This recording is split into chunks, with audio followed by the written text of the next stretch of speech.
Welcome everybody to the World of Dragons podcast, the podcast where 2.5 dragons get together to discover, review, and discuss dragon-centric content, including but not limited to books, movies, TV shows, and video games to help the rest of you dragon fans discover the next dragon-focused thing that you just want to enjoy. Because games are expensive, books take a lot of time, so we're helping you weed out the good and the bad. You're welcome. I am your host, Ray, the Dragon Commander. With me are Bantam, the half-dragon.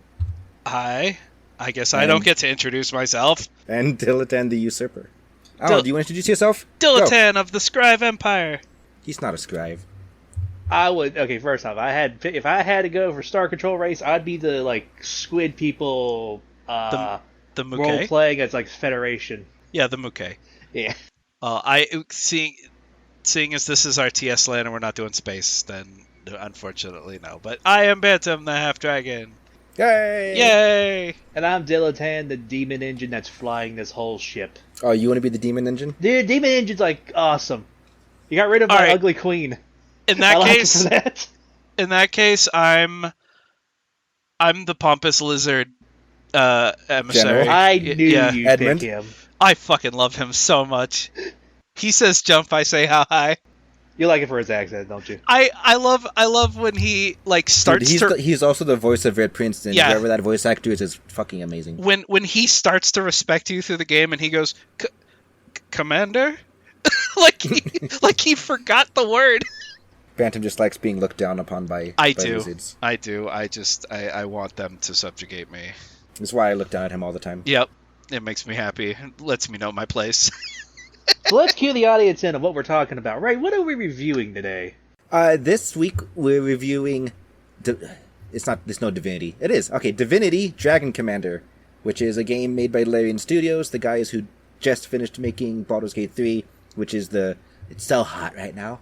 Currently Game of the Year contender. I mean, every game that comes out is Game of the Year contender. I mean, there's some that are and some that aren't. Are you really going to say... You're really going to say, fucking... The thing is, everybody will... Shit. Everyone's going to claim it's the Game of the Year contender, because every game has their fans that are like, this should be Game of the Year. It's like, that's why everything contends, because... I have a tiny little tidbit of funny information, because I was looking at... I bought the game for Dilatan, and I noticed that according to the Steam sales charts, it hasn't got on sale in a little while, and I don't think it will, because with the success of Baldur's Gate, a lot of people are like, wow, if Larian is capable of doing this, what else are they capable of? And so they're starting to go through Larian's backlog of other games, and a lot of their older games are getting a lot more attention now. And unfortunately, Divinity Dragon Commander, from what I've read through the lore of its production, it was basically made to fund Original Sin. Yeah. It's also the very first game in the franchise chronologically. Yeah. They said it so far back in the past, it's 10,000 years before recorded history, that everything that happens in it just does not matter. It exists in the world, but its story does not matter. Enough time has passed, enough cataclysms have occurred, that any choice you make, irrelevant, doesn't matter to the whole grand scheme of things. Yep, you legalize gay marriage and weed, nope. 10,000 years later, it's all undone. I actually have no idea if gay marriage is legalized in the modern day Divinity games. I don't think it ever comes up. The amount of random events that happen in Divinity Dragon Commander are like, if this game came out today, oh my god, there'd be so many videos and so many screaming bald men. Cancel! They're still screaming bald men because, I mean, they're, like you said with Baldur's Gate 3 being big, everyone's looking into the past library and they're finding it and like, oh my god, it's got gay marriage, it's got abortion, it's got legalized drug use. Yep. It's like, suffrage, slavery, just all sorts of stuff that you as the Dragon Commander just sitting on board yes, no, maybe, I don't know. So to give a brief overview for people listening who don't know about the game, it is made by the people that made Baldur's Gate 3, Divinity Original Sin 2, Larian Studios. It is a fusion of RTS and I'm going to call it political life sim mechanics. Yeah, like those types Uh, of games where you're a king and you sit in a throne and delegate all day. Yep. Like half the game is you on the airship talking to ambassadors from different races. They come with problems. You choose outcome, and that'll change your faction standing with all of the different races. The other half of the game is there's basically a civil war. You need to kick your 3 siblings' asses to become emperor, and so you have looks like a fucking Risk board game. It 100% is Risk. Yeah, build units, move them into enemy territories, and then you can either auto-resolve or take to the field yourself, which then becomes a mini little RTS skirmish with base building and units and all that. But the caveat is you can push your magical R key on the keyboard, turn into a dragon, and kick everyone's butt yourself. With a jetpack. With a jetpack. Because, like, I always thought, like, does that mean the dragon doesn't have wings? But it's I need to get over there really fucking quick. And you tuck your wings and blast your jetpack and just go screaming to the other side of the battlefield. And the amount of, at least on easy difficulty in the early game, you don't even really need to summon units if you just take to the field yourself. You can just go over there and just fuck up shit on your own. It depends on the map, because, the very first battle I ever played, I actually almost lost. I was dying as the dragon, which caused me to despawn, and my units were crumbling. I had to keep building more.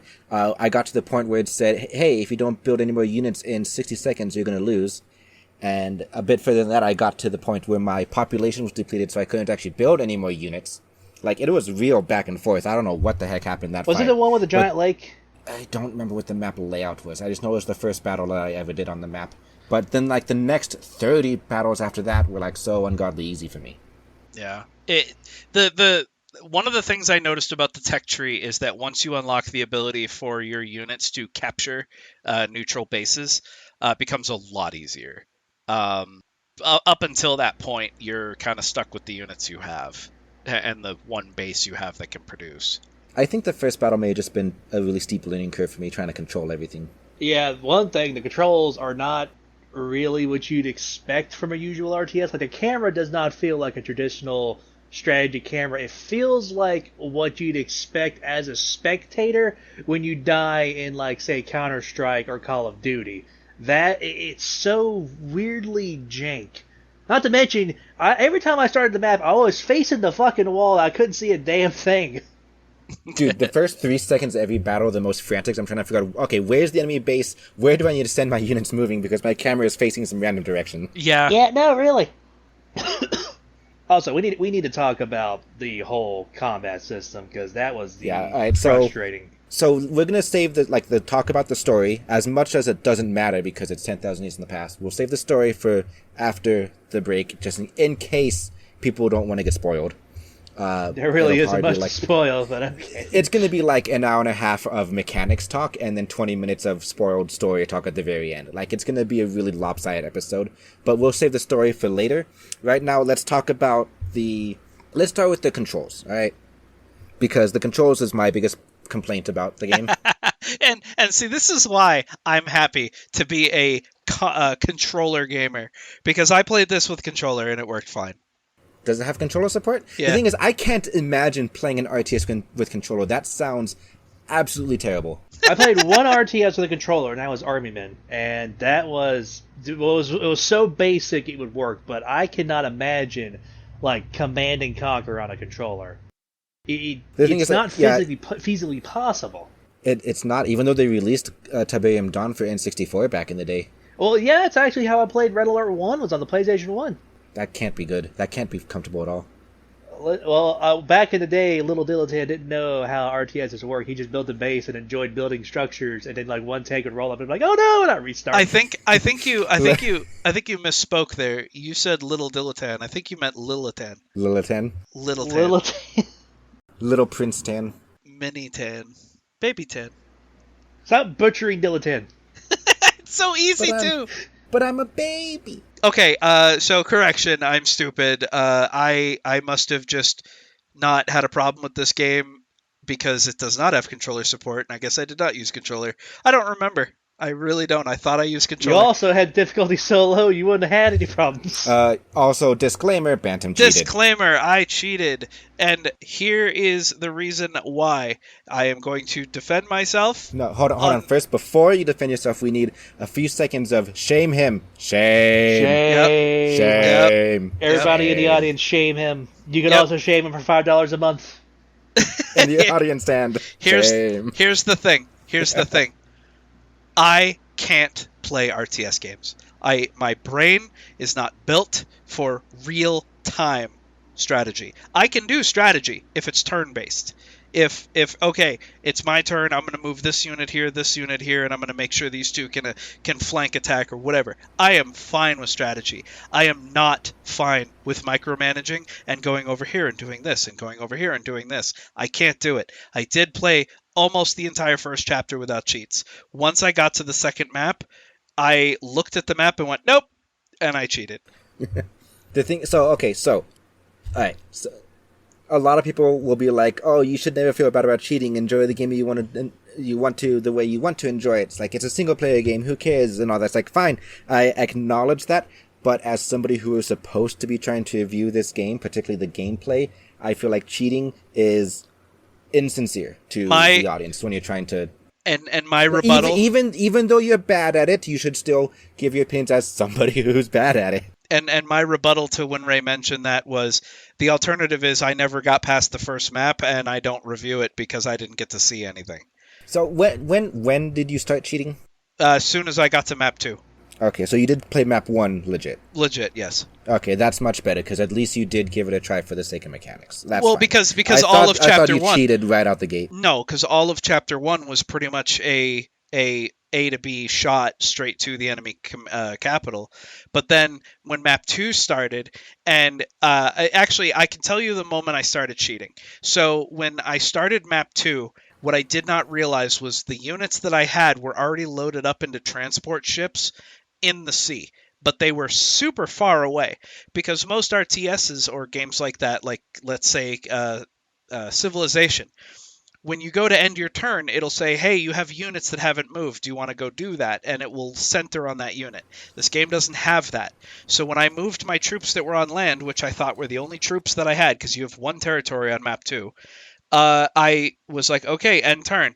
And all of my transport ships got fucking wiped out, which was 80% of my military force. Because I didn't know that they existed. They don't start loaded, though. They're empty. Mine had troops in it, because it depends on how many troops you end the map 1 with. It tries to stuff as many troops into those. If you end, because the last battle, I was pumping out units like crazy. And so I ended up in a battle where it was my, fucking 8 transport ships versus an entire, cavalry of enemy naval units. And I was like, nope, I can't lose these guys. So I started cheating. And at that point, I turned off the cheats for a little while. And then when I was just getting hit from all sides by 3 different factions, I was like, this sucks. And so I started cheating. Yeah, this game is missing a lot of quality. The cheats that I used were basically to unlock all tech and unlock all magic. That's it. All right, cheating tangent aside. Shit. What was the actual points we were talking about before that tangent? Gameplay.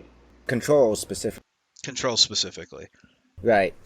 So it is a very brilliant combination of RTS and, let's call it, first-person shooter mechanics.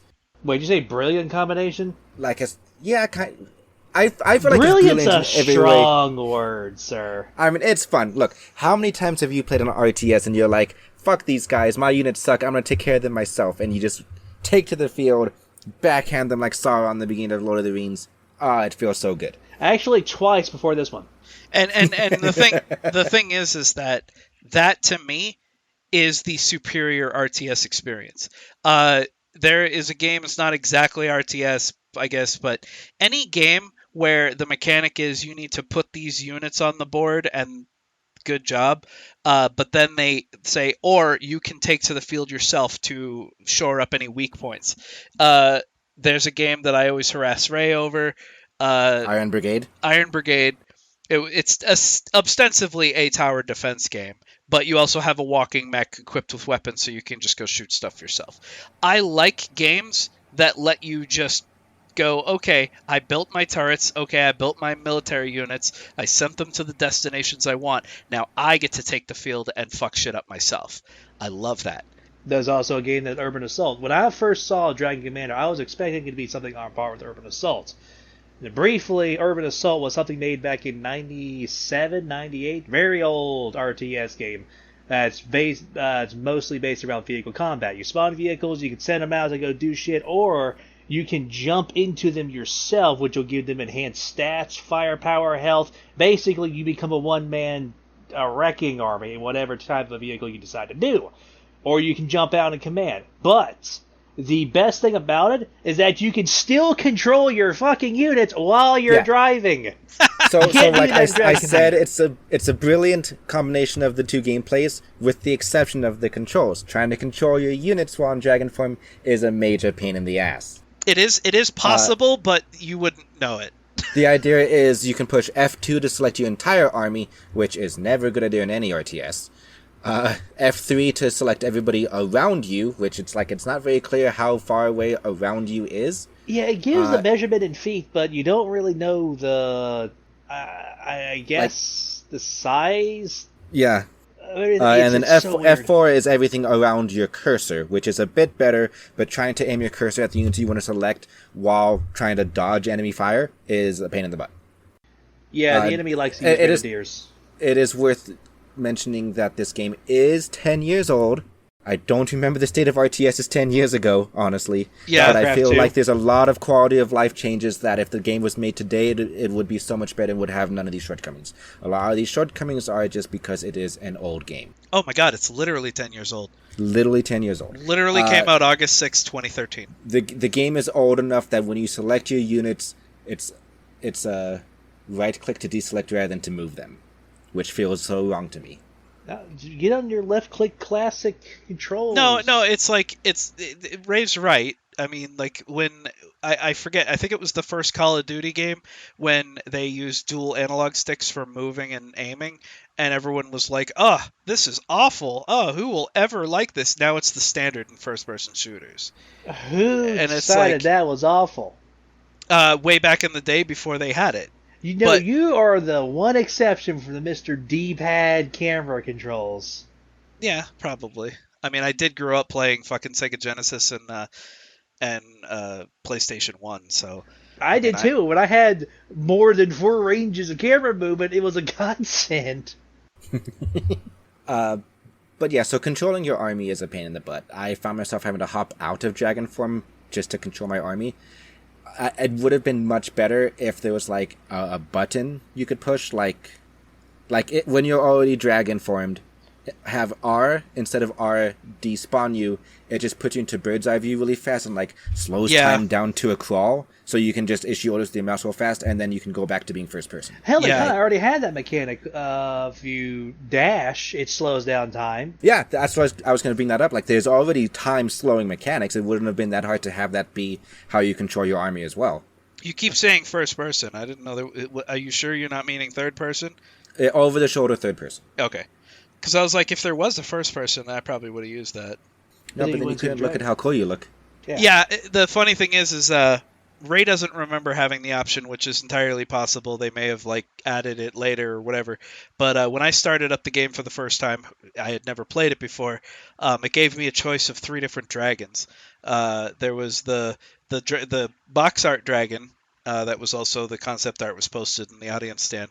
But then there was like a snub-nosed bulldog-looking dragon that was supposedly entirely physical damage, and then there was a more sleek, elegant, more proper-looking dragon, and that was supposed to be your more magic-focused dragon.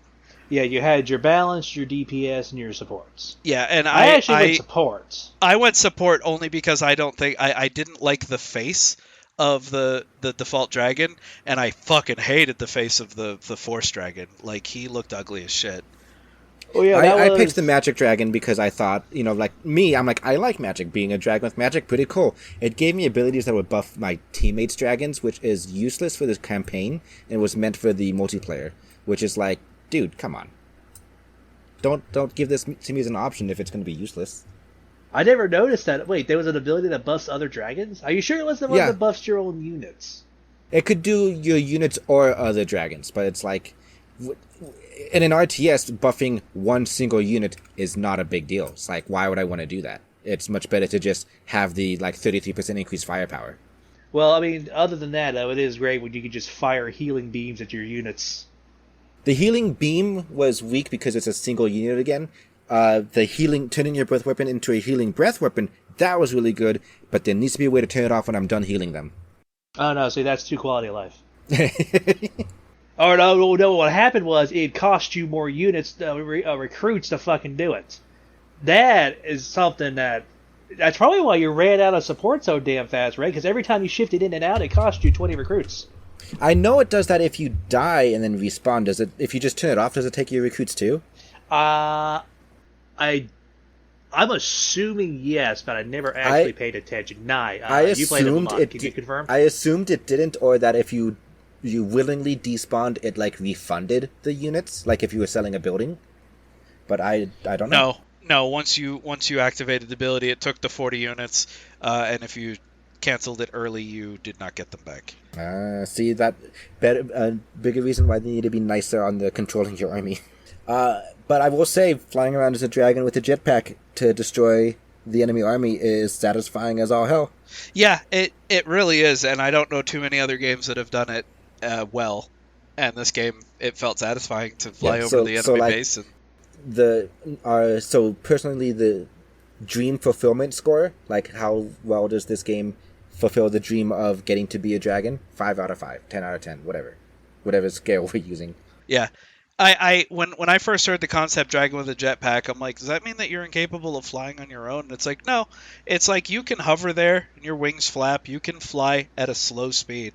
But as soon as spacebar, you just go fly. The whole screen goes blur and you just zap to the other side of the fucking... I need to be over here now. I have seen videos, because after I played the game and beat it, I watched some YouTubers review it, and I have seen what looks like, you ever play a game where you're like, wow, I think I got the hang of this game, and then you watch a pro who's been playing it for hundreds and hundreds of hours play it, and I watched this dude just zap over to an enemy base, drop a nuke, and then zap back over to his troops, and while in dragon form, move them around. I'm like, what the fuck? Fun fact, that jetpack was actually given to you by your imp engineer on the ship. Oh, He's the first interaction you get when you're on the Raven. It's like, hey, I got a jetpack for you. Have fun. Yeah, Bantam's mental image of a dragon with no wings and a jetpack. It's like, what if you just instead played a Drake, so a four-legged dragon with no wings, no fire breath, right?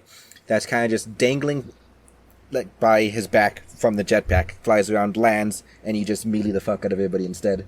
So that would be more like Brutal Legend. No, it'd be Lair. It would be Lair. Much more like Lair.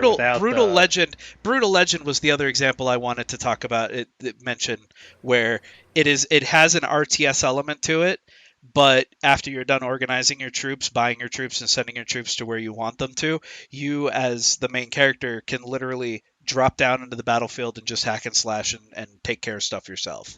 Yeah, that's more like a MOBA than an actual RTS. I just had flashbacks. I think there was an old game called Kessen where you could do similar things. It was an RTS kind of tactical game where you it takes place in China, Romance of the Three Kingdoms era. Send your troops to fight, but you can take control of your general in a specific part and be like, I'm a smack stuff. It was much more grounded than the Dynasty Warriors saga, but point is, you could. First person, I'm going to smack some things around. Alright, so any other gripes about the controls? I have a gripe about the pathfinding, because holy shit, my medics think it's a great idea to stand in front of my units while they heal and they get shot out of the fucking sky.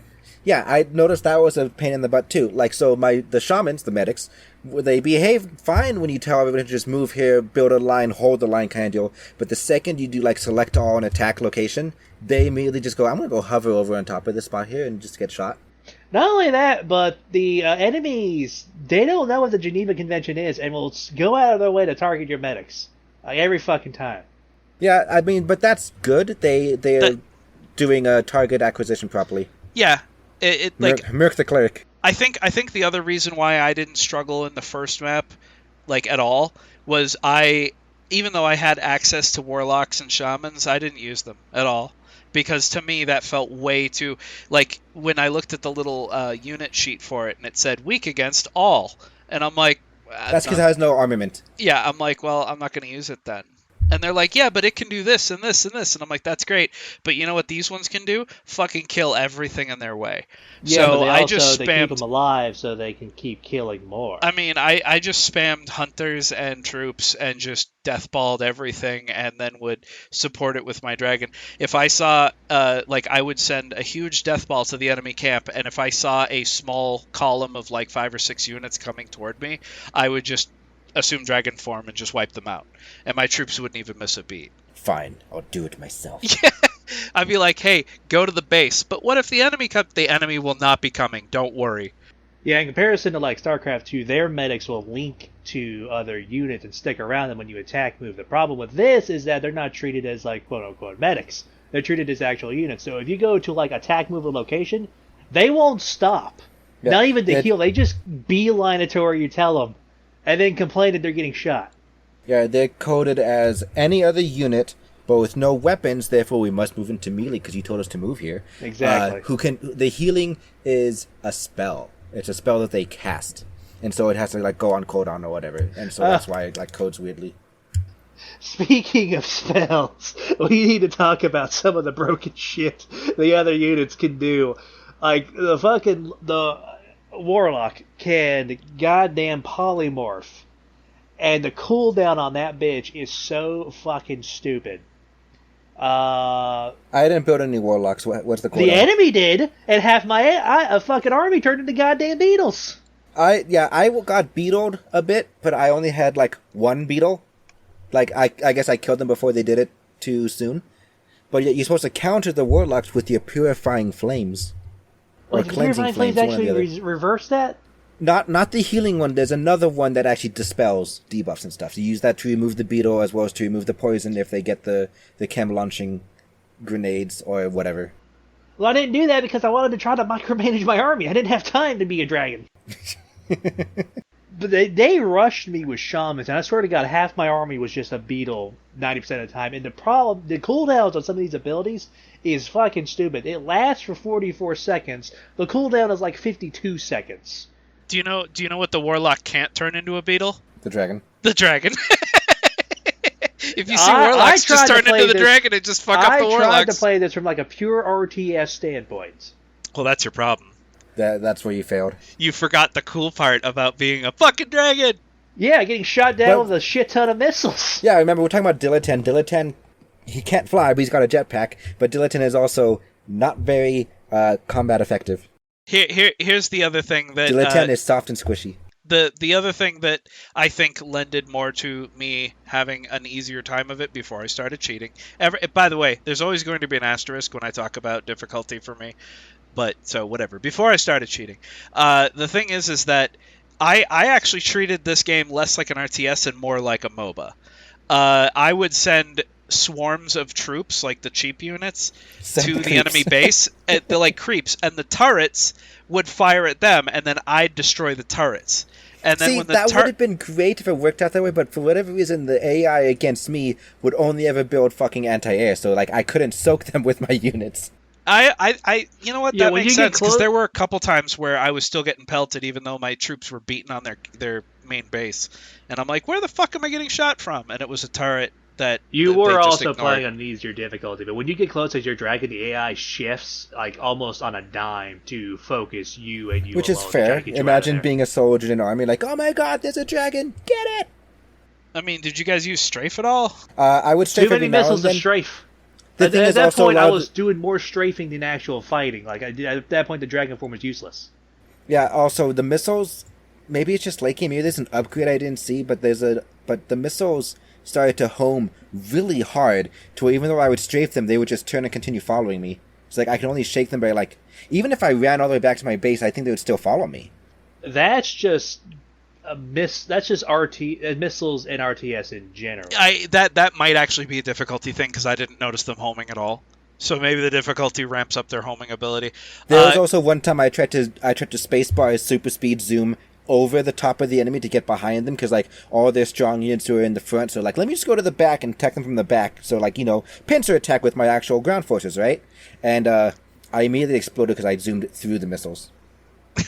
A lot of times when like there was one particular battle where I think the enemy had built like 8 fucking turrets, and my troops weren't there yet, and I got there first, and I just saw like a carpet of missiles coming for me, so I just turned to the side and just blasted away, and I was able to avoid getting hit by anything. Yeah, there seem to be either some inconsistencies or it's just unclear how certain mechanics worked, because we seem to have different experiences with turrets and missiles and whatnot in general. When I noticed the missiles are incredibly jank. There were some times where I could dodge them. Other times I noticed that they were kind of glitching their path as I was like slightly spamming the dash ability, to where the missiles would also slowly teleport with me. Yeah. RTS projectiles are very weird, if not done right. In the base level RTS game, they're not supposed to ever miss. Yeah, it's like if you're in range, the enemy fires, the enemy is supposed to hit. Yeah. Yeah, it's hit But scan. if you add the human element with you being able to dodge things, then the game has to compensate with stupid tracking. This feels really terrible to say, but I feel like if I made the game, I could have made it so much better. Like, I mean, everybody says that these days. right. I could have made a better It also Starfield. helps that, like, I played what they made, saw the shortcomings, and so, of course, I could make a better game. I see what the shortcomings were. But it's like, I would have focused less on trying to dodge as the dragon, as cool as the jetpack is, and maybe given some abilities like, hey, this ability is on a 10-second cooldown, but when you push it for the next 1.5 seconds, you, like, shield yourself with your wings, and so you take, like, 90% less damage, so it's less dodge the missiles and more absorb the impact. Hey, but even then, you'd be locked into place. So For a little bit. I guess it depends on how fast they fire, but yeah. if they fire at like if you get unlucky and they start continuously like streaming you, I guess you'd rather than be a second and a screwed. half, have it just be a quarter second, so it's literally just push it as you're about to get hit. It's like a parry. maybe. But parrying is also I don't know. That's the Dark Souls player in me. You Parry! gotta be very careful with projectiles in a game like this. Yeah, I do want to point out what Teresa said. It was something that Ray and I discussed in the car earlier, that Larian Studios did rush this game out the door because they needed the extra funding to finish Divinity Original Sin. Apparently, it was also a game that was more meant to be a multiplayer game and not a single-player focus game. One of the reviews I watched a video from Angry Joe was he was primarily playing multiplayer, and it was 4-way battles, and some of the aerial dogfights that you can have in the air with other enemy dragons was fucking sick. Because that's the other thing, you'll never ever fight another dragon in the campaign. You know what? This talk of aerial dragon dogfights has me thinking. You know what dragon game I'd like to play with you three, but at the same time is terrifying as all holy hell? Is it that dragon PvP game? Century, Age of Ashes, Yeah. or whatever. Because I think it's 3v3 PvP, so it's like, we would be bad at it, but it could be fun while we're being bad at it, since we're not having people flame against us, since it's all three of us together. There's some good-looking dragons in that game. Calm down. If we can organize it so that it's, the three of us versus like people in our audience, Dan, that would be better. Because knowing that I'm playing with people I know wouldn't bother me as much as knowing that some like 14-year-old kid on the other side is like, ha, what losers, and it's like that. That's what aggravates me about. You want to play against friends, not with friends. No. I'm saying With the three of us against friends. The thing is that if I get killed, get killed in a PvP match, I always my mind goes to the darkest place of that person's like, wow, what a fucking loser, haha, they're suck at this game, they should uninstall. When in reality they're probably just like, meh, and then they go on to the next fight. Like they don't. Hey, cool, another kill. Yeah, it's like, but to me, it's like getting killed is the ultimate embarrassment, and I should just literally uninstall and quit the game. Well, they fuck your mom. Well, they fuck your mom. Yeah. It's okay, she likes it. When I was a kid, tiny tangent, when I was a kid and people used to go, oh, your mom, I'd be like, my mom probably likes that. Like, your mom jokes never worked on me because my mom grew up a tomboy and she always told me, she goes, hey, if anyone ever uses your mom jokes, just go, yeah, she probably likes that. And she goes, watch how quick that shuts them down. And yeah, it fucking worked really well. People are like, your mom's fucking dumb. I'll be like, yeah, sometimes. And they'd be like, Did you ever use stuff like your mom's a whore against your siblings? I used to say your mom to random shit with my mom in the room. My mom would turn around and be like, what the fuck? Okay, back to the game. Counter argument. A video game needs to not stand on multiplayer alone. It needs to have a good single player experience. I refuse to partake in any kind of multiplayer whatsoever. Every time I do, it's just a bunch of toxic bullshit. It felt like this was trying to emulate StarCraft 2, Wings of Liberty, specifically. I mean, you got your command ship, which basically functions almost exactly like the Hyperion. The only difference is that instead of mission select, you got a Risk board game style map. I mean, I wouldn't say it's trying to copy StarCraft 2. It's just any game that needs to have a hub it's going to be a command ship of some kind. Freaking like Dawn of War 3, you have the command ship in orbit because you got to return to a hub world for the between mission stuff. You mean Dawn of War 2? We don't talk about 3. Dawn of War 2. Yeah, okay. 3 is the weird one where they went even weirder. 2 is the one that played like Company of Heroes, right? Yeah, you got like 4 squads, and it had a Dawn of War 2. I want to say that there have only ever been 2 RTS games in the entire world that I have played, been really good at, and loved because they were whatever. And one of them was Halo, the Halo one, because you could pick up Halo Wars because you could pick up your whole base and move it.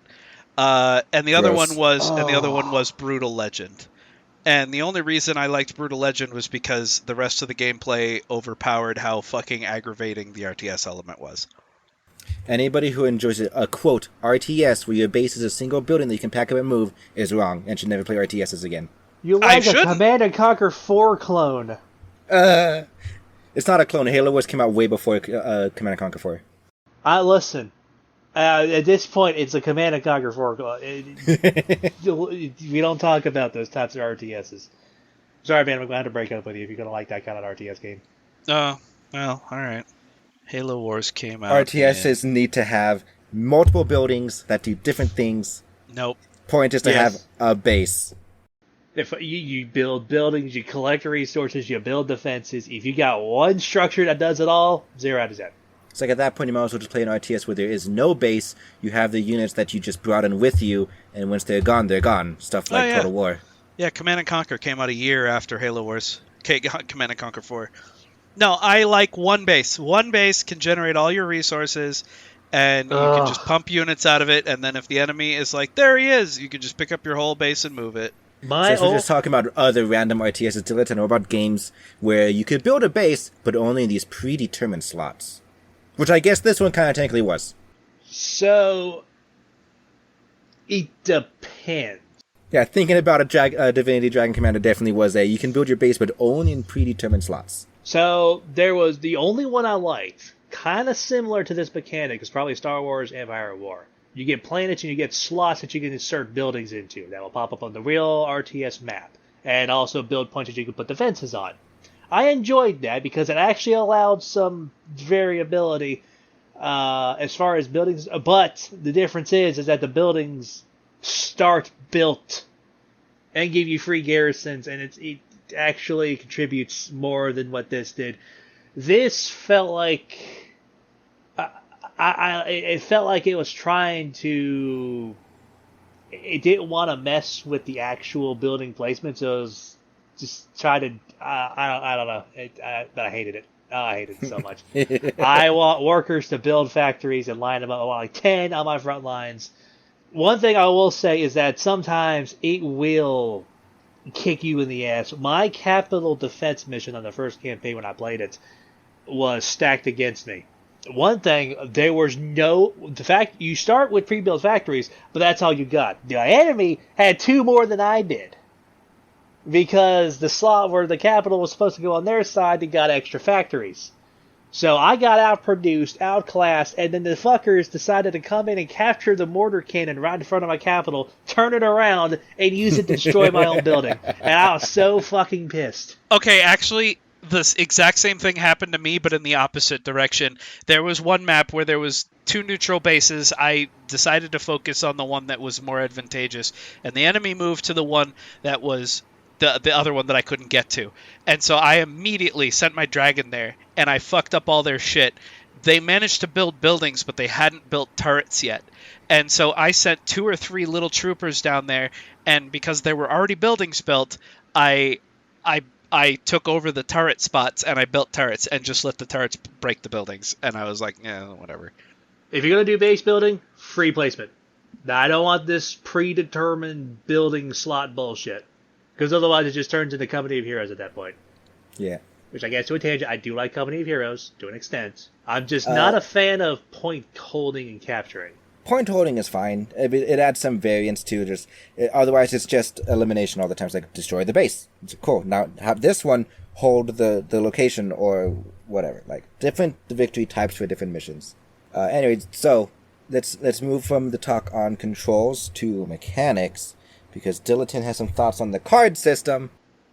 But before I do randomization give him the mic, in RTSs. Yeah, to explain really fast to people listening who haven't played the game, on the strategy map, on the risk board map, you can get some cards which can do a variety of things, including giving you bonus units for one specific fight, upgrading your dragon for one specific fight, getting to build a building for free, a world building, not a RTS building, or like dicking around with the enemy, like making it so they can't move or their population goes down or whatever. Or one that just eliminates a building off the map entirely. Yeah, that's not terrible, because I mean, I could just rebuild it for like 20 gold afterwards. That's pretty terrible. Imagine you just get the random chance to nuke something for free. That's too overpowered to be free, my dude. I guess the thing is, there's no cost to this. You just wait, and then to get an ability that can either doesn't do anything or is completely overpowered. That's the thing. I felt like a majority of the cards weren't really useful. They didn't do anything. It's like the mercenary cards, like, you get 4 extra mercenaries in this fight. I'm like, cool, I'm gonna build like 50 once the game starts. Like, what are those 4 gonna matter? I'll tell you what those 4 matter. Those 4 matter in situations like I just talked about, where I have 2 bases near me and I don't have enough troops to take both of them. So I send all of my troops to one. It's like, you know what? The mercenaries can go down there and take the other one. Yeah, I guess it's also useful. For not building enough troops. It's probably also useful if it's a 50-50 auto resolve, and so it can push you up to like a 60-40, I guess, right? But I guess I was just much more careful on the world map, to where I only really took fights where I outnumbered them to where I didn't need the 4 extra people, or the auto resolve was just gonna be on my side no matter what every time. I didn't really have a whole lot of close matches. I was just more of a slow roller, so it's like, we're going to build up our economy, we're going to research some cool things, going to build 2 armors, 2 grenadiers, and 3 troopers, and then start moving over here, which may be why the freaking enemy capitals had so many people in there, because they took too long. Yeah, slow moving is probably one of the worst things you can do in this game, because then they just basically reenact World War I, and then it's Battle of Verdun. Yeah, so this is another thing I'm going to complain about. So first off, my number 1 complaint, controls. Second, what I'm going to talk to you right now. Alright, so defending territories is way too fucking easy, which really sucks.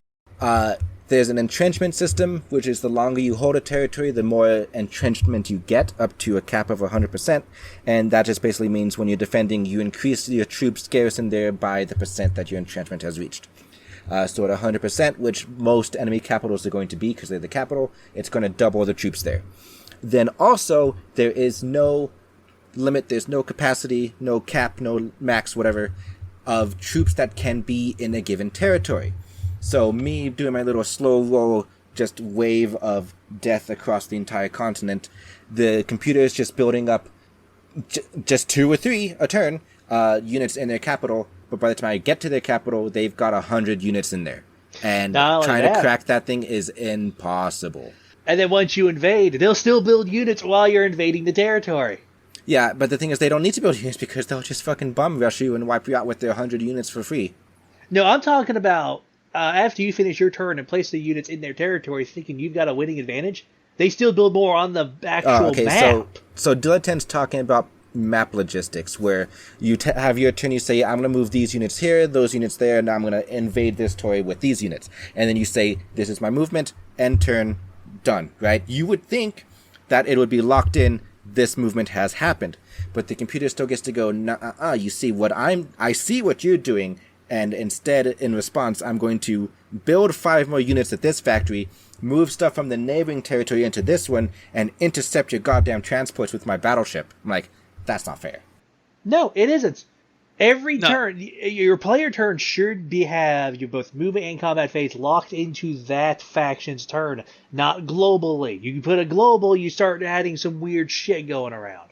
Because combat's all done on like one specific turn after everybody's done their movement and building. Games like this, like I don't know how Civilization works, but I'm sure like if you invade someone in Civilization on your turn, they don't get reinforced and then pull reinforcements and shit. You got to fight right then and there. Civilization is the worst game to compare this to because Invasion doesn't really work that way. Well, you know what I mean. Like every game that's had a map like this, like when you invade, the combat happens right then and there. You gotta handle it. You cannot pull or build or whatever. You gotta finish that before you do anything else. Well, so the thing is, I acknowledge that if I'm invading their base, they should get one more turn of production, because that makes sense. The factories don't shut down the second I cross the border, the imaginary line in the sand or whatever. So that makes sense. What I have a problem with is when I've moved my transport ship onto like an island and unloaded because I'm going to take this island. It's like I've done that. I've unloaded on the island. My troops have disembarked. But then they're like, but I moved my ship. The enemy's like, I moved my ship onto the shoreline, which means I get to stop your transfers before they even get to unload. I'm like, no, the unloading's already happened. You can't just take backsies. Yeah. Yeah, the second map starting you on an island while everybody's got, like, destroyers and battleships already on the field just flying around, waving their dicks, is probably the worst thing they could have done. Yeah, it's a really weird inconsistency, too, because, like, you could probably be like, but Ray, maybe it's because this is all happening at the same time, so they moved here the same time you landed. It's like, well, not really, because there were times where I was chasing around their ships. They would have like one ironclad in random places. I'm moving around with a fleet of 3, picking them off one at a time. And it's like, if it was happening at the same time, then arguably there should have been instances where I moved to attack their ironclad, but no, they also moved away at the same time. It's like, no, that never happened. I was always able to engage with their ironclads 100% of the time. So there's none of this, it happens at the same time. It's just a really weird, I'm stopping you from making landfall with transports. And the reason why that's so annoying is like, because I could win those battles. Like, they try to stop my transport, whatever. I could win the battle as long as I got to control it with the dragon or whatever. But then it completely eats up my turn because, like, they don't make landfall afterwards. Like, the previous order got deleted entirely. So I just lost an entire turn of trying to make landfall here. But yeah, the game needs a siege mechanic so that you can crack fortified capitals much easier. They need a garrison limit. They need a way to like blockade it so you can start to whittle them down, take out their entrenchment value, whatever, right? Right. Because your gold income is so low that you can't outproduce them to just like eventually out deathball them with 150 units to their 100 or whatever. Yeah, because you still have to move them all around, and by the time you get there, it just snowballs into this ridiculous garrison that you can't tackle. And I feel like they get a bonus to income or whatever because AI has to always have crutches like that. Of course, AI always cheats in RTSs. That's the challenge, is they begin to cheat. With the amount of buildings that the AI would build every turn, yes, they definitely fucking cheated. Yeah, and the thing is, like, to backtrack a bit to the card mechanics that Dilettante's complaining about, he's absolutely right. They should not be tied to RNG, because you can only get new cards through random events happening on your ship, like, oh, because you passed this law, you get this card. No, it's the random buildings on the map, too. And the random buildings, which is, I gotta build a building on this territory, and then every 3 turns, it'll generate a random card. Yeah. So it's like, if I really need the genocide card to try to lower the reinforcements of the enemy's capital, I first off gotta build the building, wait 3 turns, may not even get it. I think they really hoped that you would be so busy building multiples of those buildings so that you had a constant influx There's of cards. Not really territories to build multiples, because like you got to make sure there's like 5 different buildings that generate different types of cards. There's like strategy, dragon, mercenary, Diplomacy, and sabotage. There was or whatever. there was one building. It was at the very top of the list. The Academy, I think it was. It generated, I think, 2 cards, and it pulled from every deck. Well, that just increases the pool of your RNG. Yeah, I never had the need to build factories because I would only ever focus on the gold income and on the card buildings, because the enemy was so busy building factories that every time I took over that territory, it was now my factory. So I just never had to worry about it. In fact, I was demolishing factory buildings because apparently there's a limit. Yeah, just some small complaints about how the roadmap worked. Let's talk about the diplomacy side of the game. The other half. The not RTS half. The half that I had more fun with. The half I definitely had more fun with. Because it's a lot of political nonsense, and as far as like books go, I tend to enjoy political books. That's why I enjoyed Tooth and Claw so much. Ugh. Yeah, I know. It was just surprising that Bantam enjoyed this at all. Because I can look at the characters and I can listen to them talk, and I can think about, and I'm being asked for my input, whereas a book is already written. I don't get any input. First, I mean, a lot of times the input was like unsatisfying. It's like, I don't like either option. Can't I do this other thing instead? So there were 5 diplomats, or 4 diplomats? 4 diplomats. Five. 5? It was 5 diplomats. Right. 4 There's 5 princesses because one of them died. Yeah, 5 diplomat. Well, no, because the imps didn't have a princess. Yeah, because she died. Oh, she died. That's right. So there's 5 diplomats, and they each represent the core races of Divinity at the time. So there's imps, which are like little goblin, kobold-looking things. They're actually not gross-looking to me. I don't know. Then there's the undead, the elves, the dwarves, and the lizards. And then each of them brought a princess, but the imp princess died. Well, we'll talk about the princesses later. Just all right, I'm back. We're talking about princesses because I got to. No. Princesses later, diplomats right now. Okay. Oh, diplomats. Okay. So there's the 5 races, but the thing is to keep in mind is they are all, I think the term is strawmen. They're all strawmen for one particular trait. The dwarves are super about rapey. Are they? Yes, they are. I didn't get to the part that said they're rapey, but they're just hyper-capitalist. They're all about the gold and the money and ha, right? The elves are your hippie tree huggers. The lizards are very logical. They feel the most middle ground, but that's because they try to turn the logic dial up to 11. They're all about they courts feel of like law pseudo-Vulcans. Yeah, a little bit. Yeah, and the undead were hyper-religious and embraced death in all its forms because undead, right? The undead were the right wing. They were the fucking conservatives. But like, no, they definitely were. They hated the concept of gay people. They basically treated women like objects, and they need to stay in the kitchen. They worshipped God, and anything that went against God was disgusting to them. They were entirely right-wing Republican. I did find it hilarious, though, they were against healthcare because that blocked the path to death. That did feel kind of appropriate. The thing is, so the undead definitely felt right-wing on the religious aspect. Trace Nix points out the other right-wing half was dwarf because of all the corporate capitalism and whatnot. And the imps, to finish off the list of 5, the imps are very hyper into science to the point where they have no concept of self-preservation. Yeah, science and tech. So they'll bring forth resolutions. What do you want? But what do they bring you? Conflicts? I don't know. They bring you proposals, and what you can do is talk to each of the 5 representatives and see what they're saying to this, and then you give a yes or no.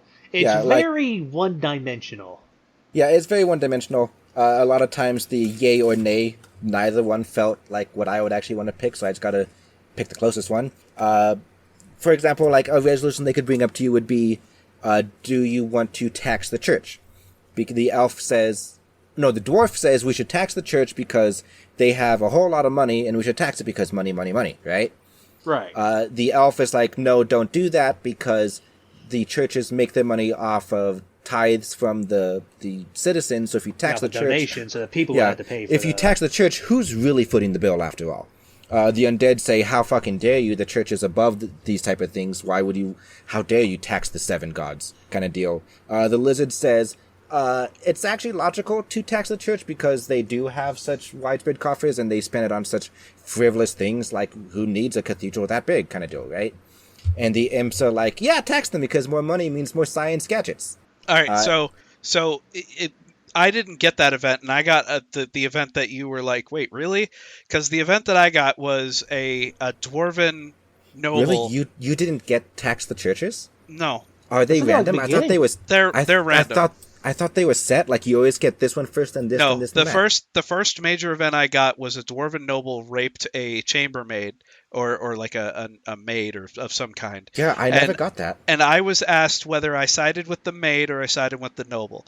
And so I sided with the noble because the alternative it said was, are we just going to believe every frivolous claim? And so I was like, there's no proof. They're literally, it said in the dialogue there was no proof, so I sided with the dwarf. And then the very next time I got to talk to the dwarven emissary, he goes, who cares if some bitch gets raped? And I'm like, whoa, holy shit. And he's like, he goes, he definitely did it though, let's not, like, whatever. And I'm like, oh, motherfucker. And the dwarf was so fucking gross about it, and he was just like, fucking bitch, am I right? And I'm like, all right, I'm not fucking siding with the dwarves ever fucking again. Yes. And to the point where by the time I finished the game, I got the achievement for suffrage because I sided with the women every fucking time. The thing is, like, I didn't get that event, so I don't know what the yay or nay actually entailed. Was it a resolution you had to pass in the throne room? Because the gay marriage is not something that you do in the throne room either. No, it was one of the random events, I think, and so I sided with it, and then in the second part, he was accused of doing it again, I think, and I told him to get, I was like, he needs to be beheaded, and he got murdered, and the dwarf was very upset, and he's like, oh, this is going to set a precedent, oh, now everyone's going to be afraid, and it's like, good, fuck you. I was like so pissed off. Okay, so it was not a resolution. It was a random event from just a random event. Yeah, it was. Yeah, it didn't have so resolutions are the ones with the thumb up, thumb down. This one was not. This one was I think it was when I had my princess or no, I don't know if I had the princess, but I had. It would have been the princess. They're the ones that bring you these like law. Right. It was just the regular emissary, and it was the lizard emissary who brought it to my attention, because I guess the chambermaid was a lizard, and she was like, "We need to punish him." Oh, see, I married the dwarf, so that if it's tied to the princess, that'd be why I didn't get it. No, it wasn't tied to the princess. Oh. It was the very first event I got in the game. The very first, you have to talk to people. Yeah. I don't know. So aside from the princesses and the emissaries, there's also your 4 commanders who also have their own little nonsense bits going on. Your 4 generals because you're the commander. Yeah, so you have the lizard commander who is voiced by the same voice actor who did Red Prince from Divinity Original Sin 2, which is beautiful to hear. Love him.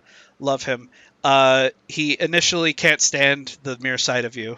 I wish I had his voice, honestly. He calls you some of the most fucked up names in the game, and they are all fucking entertaining. Go ahead and talk, Ray, while I... Oh, wait, I found it. Ray, you just want to be British and sound British. Dude, I wish I could sound British. I wish I could do the voice. But so you got the lizard that Bantam is talking about and falling in love with. You've got a human with a mechanical arm who... I'm not sure how to describe him. He's very, very macho, manly, war and beer. Yeah. Then you, I don't know. Then you get two female commanders that come a couple turns into the game. One is, she's fun. Scarlet. I like Scarlet. She's kind of Scarlet spunky. Is good. She's spunky. She's like, hey, as long as we get her, just whatever, right? I don't know how to describe her either, but she's fun. I liked her. If I could have just picked her for a marriage candidate, I would have, like, fuck the princesses. Yeah. She vibed with me. And then the other one, I think his name is like Camilla or something. Or Camille. Something Camilla, like that. Yeah. Camilla. Fucking hate her. She Biggest bitch in the fucking universe. She was men are beneath us and everything. Fuck men in all things. Ew, gross. You have a penis. Yeah, she was annoying as shit. Because this game takes everything to 11. She was literally feminazi turned up to 11. Yeah. I said it wasn't. She wasn't give us equal rights. It was give us better rights. You belong in the fucking dirt. Yeah. So I sent screenshots to Ray, and Scarlet, like, I knew that I was going to like her from her very first whatever. She says, how's that hanging, Commander? I'm Scarlet, and you're a dragon, they tell me. Always wanted to ride one of those, though I bet you're a bit harder to handle than a horse. All part of the fun, though, I reckon, so give me a shout when I can take you for a spin. Thing is, I don't even know what type of ride she was talking about. I'd let her ride me. But yeah, at one point, this is not a law that comes up in the throne room. There is it's another random event that these people bring up to you randomly in conversation. Camille, whatever, the bitch, is upset that apparently women are getting paid less than guys in this game, in this world. And she, again, she doesn't demand equal wages, she demands higher wages, right? And yeah, I turned her down. Which was kind of an accidental turn her down, because I picked up and said, "Where's the please? How about you ask me nicely?" or whatever. And that apparently is just a complete to just turn her down. Yeah, you're talking down to a woman. How dare you? Yeah, but it's like just the way she handled it made me want to be like, "Fuck no." It's like another thing worth mentioning about the diplomats in general. When you actually get to actual resolutions and laws and whatnot. You would think, hey, just pick all the good stuff because I'm a good person. But the thing is, you have to pass some evil laws because if you're not cheating like Bird was, you need to make sure everybody's relations with you stays at least in the middle because the racial relations will affect how strong you are on the RTS map when fighting in their territory. It affects how many reinforcements you're allowed to hire during the battle. So if you just keep, like, the undead are fucking assholes, but if you keep siding against them, then eventually you're gonna have a hard fucking time trying to fight in their territory. So it's like, you're gonna have to bite some of these bullets, gonna have to just like, fine, we won't tax the church, because you need to make sure this relation doesn't go too far down. Which I thought was a really interesting balance system to have in the game. Yeah, there's also, if you didn't really go deep into the demon stuff, you can also... as Treesonix mentioned, you can basically use the demon to just force everybody to like you. But I think that locks you into a bad ending. There is no multiple endings. There's only one. Oh yeah, that's right. They wanted to do multiple endings, but they didn't have the time or money. Yeah. All your decisions basically get hand waved away. As far as the reason why I said that the undead are basically right wing is, I mean, that right there. Like, I legalize gay marriage, and then a very prominent artist of the undead race was, came out as gay, and they all tried to destroy her shit, like destroy all of her works of art. Frankly, none of the undead should have had any orientation at all. They're undead. They're undead. You can't. They don't have the bits. So it's like, don't worry, they do artificial. I forgot. I need to find the picture. They still participate in gender, essentially, because your barmaid has vegetables in her shirt. Your bartender. I was streaming this to Abbycack, and me and him were laughing so goddamn hard when we saw this as a fucking skeleton wearing a wig with the pumpkin and the bell pepper in her blouse. Dude, the weirdest thing I ever saw was when they bring the princesses before you, and the undead princess has lipstick on. Dude, she had curves! I'm like, that looks really weird. It looks really creepy. But if you follow her storyline all the way, apparently she... Nope. Oh. No storylines. But eventually they do bring princesses onto your ship. It's when you start Act 2, you gotta pick one to marry. The only difference it makes is their own personal storyline, which is like 4 or 5 bits long, and the princess you choose to marry, you gain like a 15 to 20% faction rep bonus with that faction. So like, if the dwarves don't really like you, like they did in my game because I sided with the elves too often, I marry the dwarf princess and they'll be back on board. Like, hey, cool, we like you again. You picked our princess. I also picked the dwarf princess because my war engine was expensive and she had the biggest dowry, I think. The proportions looked like she was going to fall over if she walked the wrong way. Oh, yeah. The amount of gigantic fucking boobs on all the princesses was really gross. Another complaint had boobs. Yeah, like, could you have normal? The fact that before the princesses, you get the whole gay marriage thing. It's like, can I play a gay emperor? Is that fair? Yes! Can I marry a prince? Can I marry a prince instead of a princess? Yeah, I legalize gay marriage. Give me a prince. Like, I understand an emperor needs offspring, but I mean, if they give you the option later on to, like, forego the empire and become a republic instead, surely they could also have the option of the other way around. Like, you won't need to be an emperor at that point. Who cares if you have an heir, if it becomes a republic? But on the other hand, you could do the whole thing where, like, I have married the prince that I love, and then I have a concubine or two on the side for the sake of giving me an heir. Oh, by that logic, I don't know why the skeleton's there. I don't know what she offers. Yeah, no offspring there either. Again, most of these princesses it was for the sake of relations. I think an heir came up like once in dialogue with the wizard, but it was mostly for the sake of relations. I picked the lizard. I picked the lizard because I'm a sim for lizards, right? And when I first took her, she's like, "I'm not going to be doing any womanly duties with you. I hope you understand that." And I'm like, "Yeah, that's fine with me." And I picked that option real fucking quick because I looked at her face and I'm like, "You are not a lizard. She looks like a Navi. You are a weird fucking Navi human lizard hybrid, and I hate your face. Where's your muzzle? Give me the snoot. I want to pet the snoot. I want a snoot. I need the snoot." Yeah, it's so off-putting. Like, every single other lizard looked like the Morrowind and Oblivion Argonians, and then you just got a Navi. Yeah. Also, a lot of the newspaper clippings. So the game does newspaper clippings at the beginning of every day, which is after every battle, that just has random tag headlines that kind of just relate to how well you did on the map or what kind of laws you've been passing or whatever. A lot of them are flavorful, but I got a whole lot in the beginning that's like, is the Emperor actually secretly a woman? We're gonna find what. Like, they kept questioning my gender in like the first 10 issues of the newspaper, and I'm like, at this point, let me play a woman and marry a prince. They kept finding my nudes and selling them on my newspaper. Why do you have dragon nudes? They kept talking about my diet and selling my nudes. This local newspaper, I needed to shut down. Oh yeah, apparently because I must have just let the Imperial Army auto-resolve itself too often rather than having me, one of my generals, head the battle. I'm assuming that's the trigger, because I got 4 different instances of the Empire's army is out of control. They're being told to rape and pillage as they please and whatnot. And I'm like, excuse me. Yeah, no. one of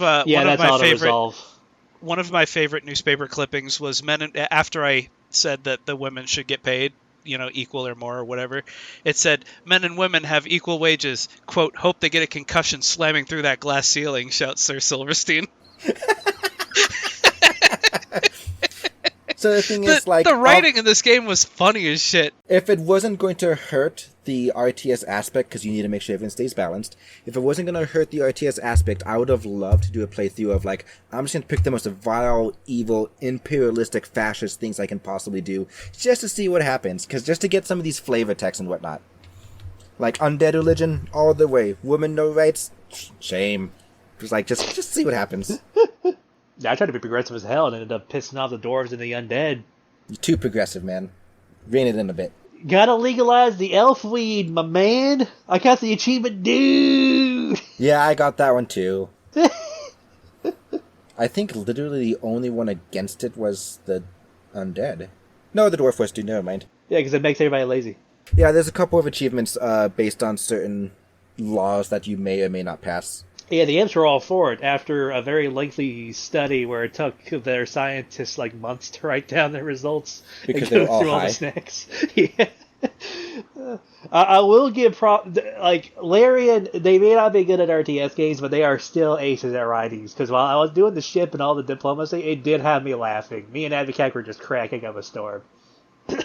Yeah, I think the best part about this game is probably the ship interactions. Yes, that's why it's if I could turn off the RTS mode and just play the ship bit, I actually would. I enjoy a good RTS, but we've already discussed the problems that this particular RTS had. And also, the one problem with combining genres is if you're in the mood for just one of the genres, the other one feels like baggage. Yeah. Some other fun highlights from the newspapers. More women in the army? No thanks, says Emperor. They can't read strategy maps anyway, agree undead. Thanks to Emperor, doctors can simply kill off annoying patients. That's amazing. It's terrible, but I love it. I love it because it's a fantasy world and not the real world. That makes me love it. It's weird. I don't know. I have to defend myself. In real life, I'm very loving and accepting, and everyone deserves rights and happiness and all that, but in games and fantasy worlds, I can get pretty vile because it's fun. Listen, I appreciate playing the evil guy every now and then. It's put slavery in my D&D game because it's fun in fantasy, but real life, absolutely not. Yeah, Imp Princess dies during hide and seek. Imp Princess dies during hide and seek the Lit Fuse game. Ministry of Education demands nationwide ban. There was one event that I got in my game that made me kind of go, how long ago was this made? And it was the undead emissary brought forth a amendment to ban violent video games and comic books, and he said that it was influencing our youth. And I was like, I didn't even talk to the other ones. So I was like, no, fuck you. And then after I went and talked to the other ones, and everybody else was in agreement, and they were like, no, I mean, like, they should be able to have their fun. And I was like, yeah, fucking blaming violence on video games, you fucking dumbass skeleton. Yeah, there'll be faction-specific requests that hurt everybody else but give a big boost to them. Like, the Lizards wanted me to hold a vote on turning the Empire into a republic. Absolutely. Which is a very terrible thing to do in the middle of a wartime. They explained that it wouldn't take place for 5 more years, and I said yes because I was simping for the Lizards. I was like, I don't care. I did too. Yeah. I didn't get that. I didn't get far enough before I gave up on the game because cracking these capital shells was too much of a bitch. But I would have said no. Like, fuck that. I'm keeping my empire. I'm keeping my crown. Screw you guys. The idea was that you'd be an emperor, you'd unify the whole country, and then once the country's unified and everybody's happy, you step down.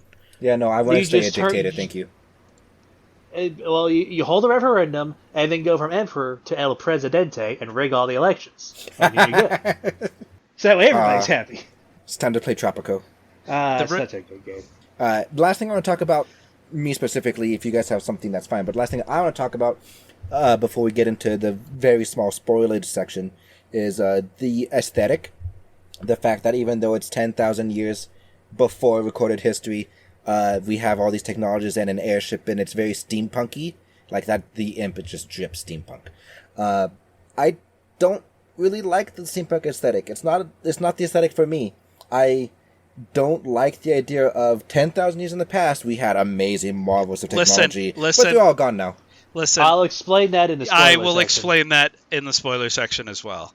Because it is explained, sir. I understand the wizard told me the grand plan, so I understand why it's all gone. I don't like that trope very much. Even though I want to use it in one of my stories eventually, but I just don't. Too bad. Anything else? Tracing Finish is a strong word. More so looked it up.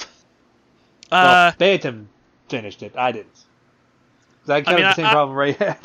I finished it, and when I got to the third map, I was just like, ugh. And I just bum rushed the enemy capital and destroyed them because I was like, I don't want to play this anymore. The maps. It's exactly as Ray said. It's not that I didn't like the game. I loved the game. I did not like the RTS battles. I didn't. I wanted to. A lot of the RTS's problems were too cumbersome for me to actually finish it. I wanted to just get the battle map spot done, like the battle map section over with, so that I could get back to reading the funny newspaper headlines, listening to everybody bitch at each other, and having stuff to decide on. Like I'm with Ray on that. If they just cut the RTS out of it entirely, I probably would have liked it more. Is there a game where you just get to play the political side? Yeah, there's plenty of them, but none of them that are funny. Like there's see if I can find any. There's one that you're straight up just playing a king and you're sitting on your throne and people come to you in a line and ask you shit. But it's not fun. It's like the final part of Fable 3. Yes, it is. You get to feed your people to a dragon in that game. It's great. What game is this? If you're talking about the one I think of... We've talked about it before. It's where there's no walking animation. It just kind of wiggles side to side up to you, and then gold rains behind you. Yes. Yes, a dragon will come to you and either demand gold or eat your people. And you can feed them people, and then just let them fuck off. Well, what's the name of the game? I forgot. Well, find out and give it to me so I can give it. The dragon is one instance, and then that's it. It's not really. I don't care about the dragon. I care about the whole political game. I'll look it up. Anyway, anything you guys want to bring up before we segue into the really small spoiler section?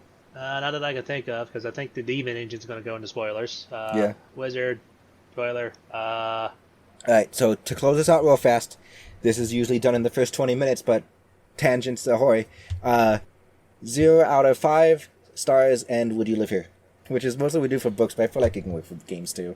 Is the game called A King's Dilemma? Let me look it up. Is the game called A King's Dilemma? You guys can look this up later, we're busy. Alright, whatever. So 0 out of 10, would I live here? 0 out of 5. Out of 5? 5. X out of 5, yeah.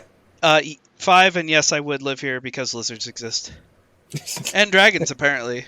But Yeah, no, I love the lizard race. Absolutely love them. Every other race can go die in a fire for all I care. Dilettante? So, game wise, 2 out of 5. Takes a big hit from the RTS, but I still love the ship stuff. Would I live here?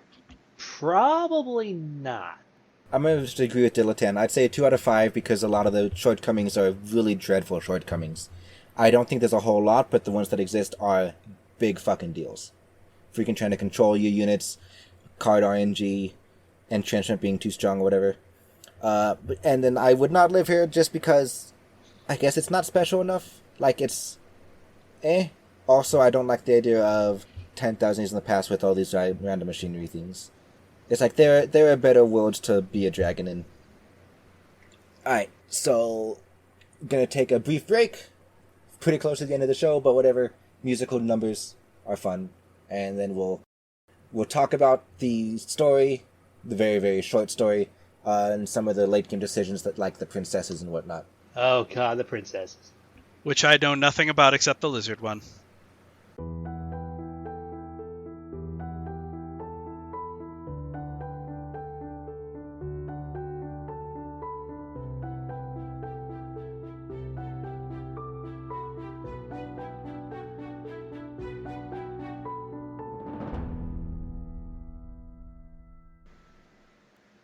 Welcome back. We're about to discuss very briefly about the quote-unquote story in this game. It's more like a backdrop than anything. Yeah, it's a very, very short story. They didn't put a whole lot of effort into it because they purposefully made it not matter with how far back in the past it was. But you know what? Just in case, better safe than sorry. If you care about the story, we're putting it in this spoiler section back here. So, the first majors, essentially... I don't think we ever discussed the plot in detail, did we? Yeah, the plot in detail is there's a civil war, kill your siblings off so you can become emperor. Gotta unite the kingdom. The wizard tells you. Your father plan. Your father had an adulterous relationship with a female dragon, and you, the player character, are the result of that. And because of that, your mother was murdered, and by a demon, I think. Wasn't it Corvus who killed your mom? I don't know. Corvus just helped the architect do it. Yeah, the architect. Which you never find out about the architect. Because he's dead. Oh, he is? Okay. Yeah. But, so your 3 siblings are now fighting a civil war to take over the power vacuum left by the king. And then you show up, the 4th bastard son, and you decide, I'm going to fuck up all of you, and I'm going to take the whole country. The wizard comes and begs you to take the country because all 3 of your other siblings are fucking crazy. Yeah. I mean, one of them wants to be undead so bad, even though he's human, that he started tearing his flesh off. Yeah. Another one cut her tongue out so that she wouldn't say what the voices in her head were telling her to say. Yeah, and the other one, wasn't he just like... I think he's just violence incarnate. Violence incarnate, yeah. He's like, kill things, yay! Yeah, he looked like the butcher from Diablo. Big fat guy with giant swords and stuff. But yeah, so you have to put down all your siblings and take over the kingdom. And I think it starts when you get your princesses. Is that the end of the first map or the beginning of the second one? Beginning of the second map, the princesses come on board. The princesses come on board. So each of the delegates send a princess except the imp. She exploded. And they just didn't want to have to fucking deal with, oh, look how small she is. But I did get a dwarf, though. You're basically forced to marry one of them. In fact, I even picked the option that says, what if I don't want to marry any of them? And Maxos, the magician guy, or wizard guy, I picked was that too, hoping there'd be like even a little just acknowledge, what if I'm not attracted to females? Yeah. And he's like, well, unfortunately, you kind of don't have a choice. We need this. And it's like, oh, okay. So I immediately picked the lizard princess, but the princess you pick becomes basically someone who helps with your laws, and you can go visit them and talk to them and stuff. Each of the princesses have their own storyline, which you can go through. The only storyline I know of is the undead one, where apparently you can put her into one of 4 other bodies. So she can either be a zombie, she can be completely reborn in another beautiful woman's body, or you can and the reason you have to put her in a new body is because she's dying. She's got bone cancer. Yeah. so you The can put her. undead is dying. Yeah. It's stupid. But so you can put her in a mechanical body, turn her into a robot, or a beautiful woman, or two versions of a zombie. And I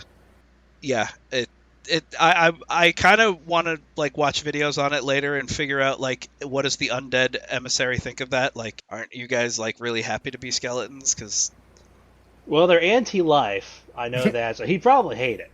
Yeah, they throw the death penalty out for everything. If you help turn her mortal, the undead are pissed. Turning her mortal apparently undoes all the faction rep that you get from marrying her in the first place. Oh, those are not as grotesque as a zombie. Though they're not. Why does that robot have curves? The left one is supposed to be a vampire. Vampire, right? Vampire, zombie, full human, and automaton. Yeah. Basically, you have the choice to give her medicine that will kill her, but makes her soul tangible, so you can put it into somebody else's body after you remove their brain. So like, fuck you, random citizen. Your body belongs to my wife now. Or you can have her go inside of a mechanical whatever the fuck that the imps build.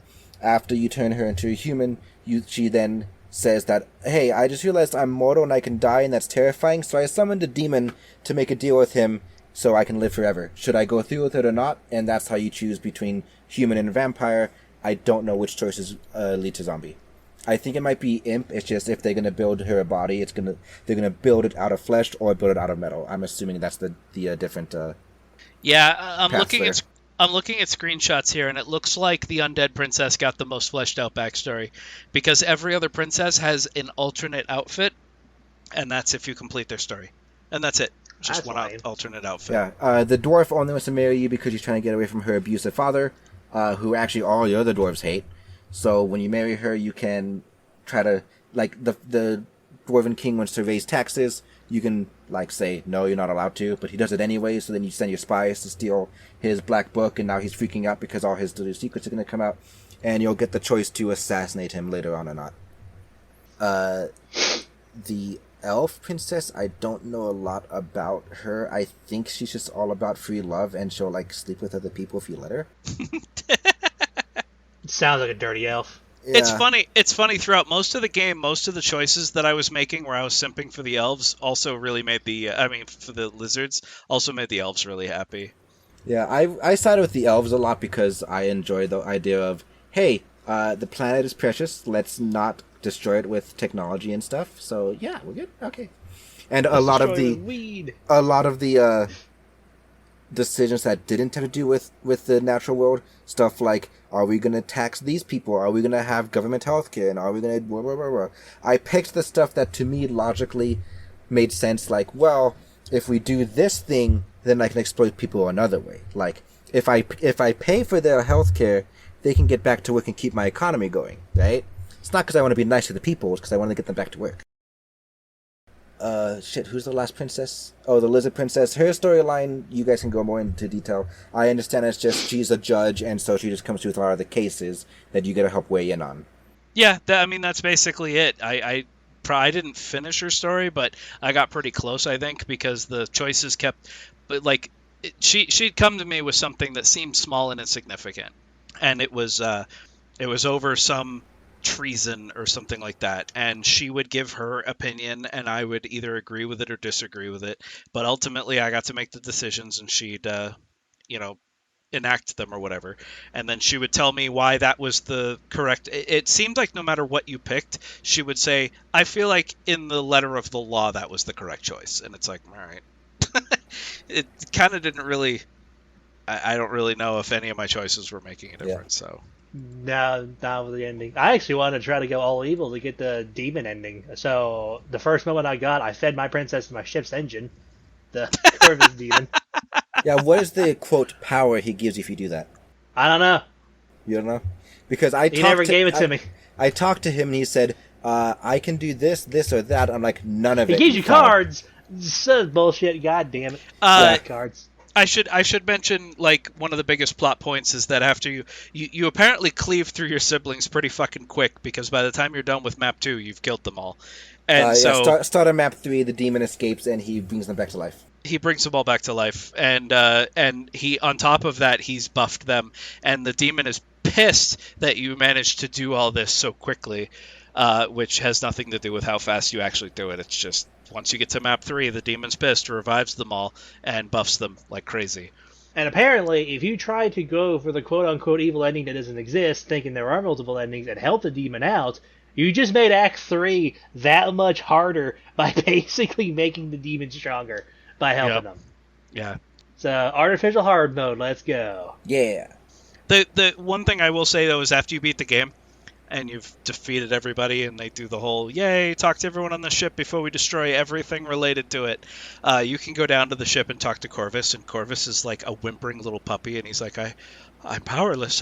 He expended so much of his power to stop you and failed that now he's basically immortal. And he's just basically like, I don't understand. I planned this for so long. And it made me feel really good. Like, it was very cathartic to see a fucking all-powerful demon just fucking cower before you. Mm-hmm. I will say I like the concept of technology being tied to demons, to where they have to be powered by demons or whatever. Yeah. Because if I remember correctly, I think some of the other mechanical marvels of, quote, this day and age, are also powered by much smaller, much weaker demons being trapped inside them as well. Yeah. So yeah, at the end of the story, I mean, Ray says he knows, but for those who don't know, at the end of the story, after you beat the game, you've been doing this whole time with steampunk automatons and robots and flying ships and whatever. But these are all weapons of war, and Maxos wants them all destroyed. And so when you win, the last step is to completely obliterate every piece of machinery in the kingdom that was used for war.